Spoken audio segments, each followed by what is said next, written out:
Tapi yang dilakukan Jokowi kemudian ketika situasi sudah tenang dan keributan juga sudah reda, dia mulai menerapkan strategi pecah barisan. Satu persatu pentolan di kubu 212 ditangkap dengan berbagai kasus. Saya nggak perlulah menyebutkan nama-nama mereka di sini. Anda pasti sudah tahu semua siapa mereka. Dan yang terakhir masuk sel adalah musuh paling kuat, yaitu Rizik Syihab, sang imam jumbo yang akhirnya dihajar habis-habisan dan organisasinya dibubarkan.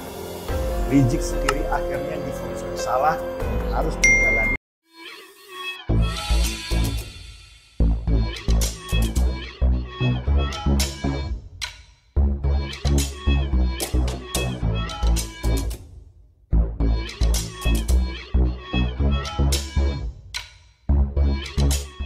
Tonton video ini sampai selesai agar Anda tidak gagal paham.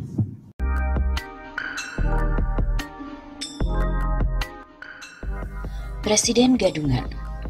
Presiden Gadungan adalah terjemahan dari fake presiden, bukan presiden sebenarnya.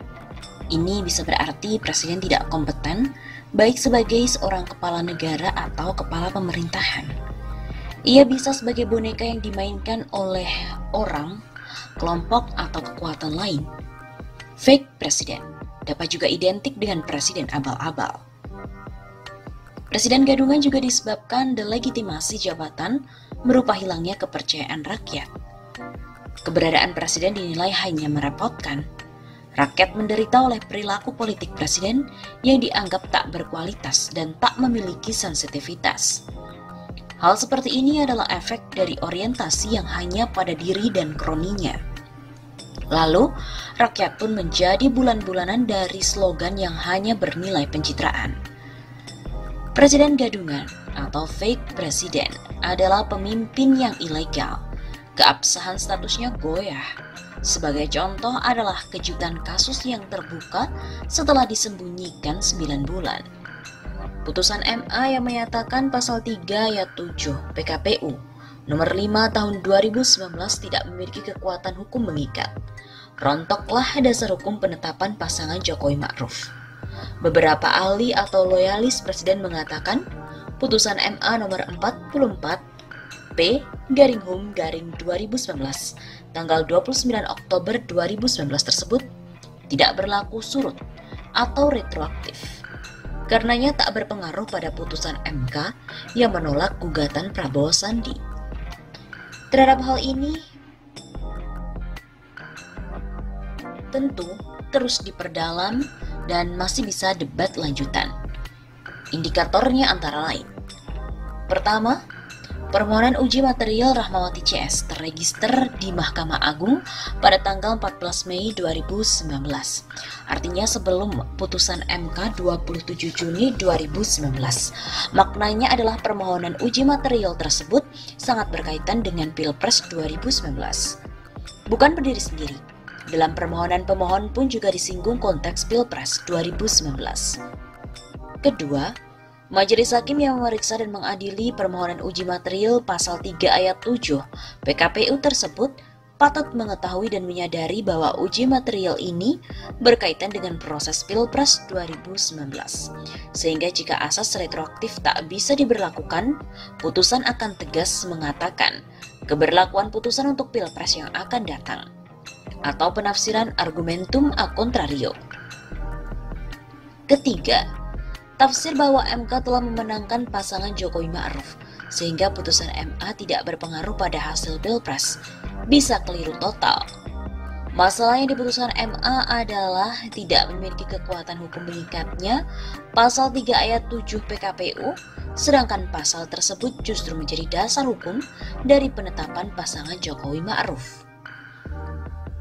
Keempat, disembunyikannya putusan MA ini hingga 9 bulan adalah sebuah bukti bahwa putusan ini sangat berpengaruh pada keabsahan hasil Pilpres.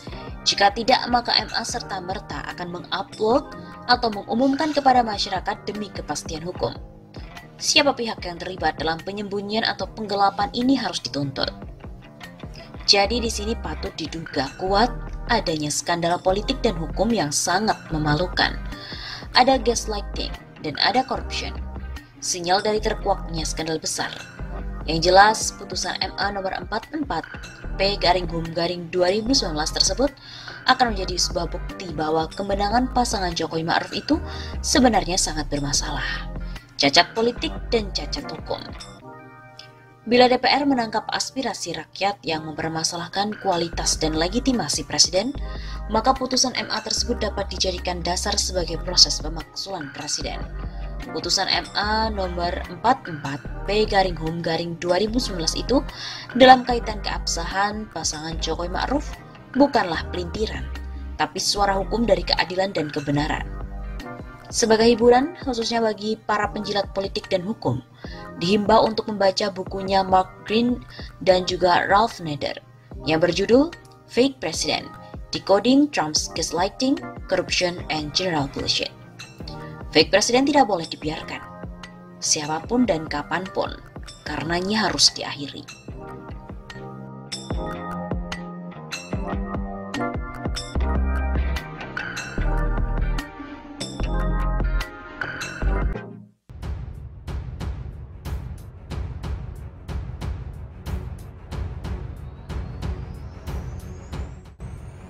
Buzzer Jokowi menyerang siapa saja di media sosial dengan tudingan bohong. Buzzer Jokowi @kangdede78 menyerang pakar drone Emprit Ismail Fahmi. Yang saat ini @kangdede78 kepada @Ismail Fahmi persis seperti yang dilakukan oleh Abi Hasantoso kepada saya dan Faisal Assegaf pada Najwa Shihab. Kata sutradara Angga Dwi Sasongko di akun Twitternya @anggasasongko.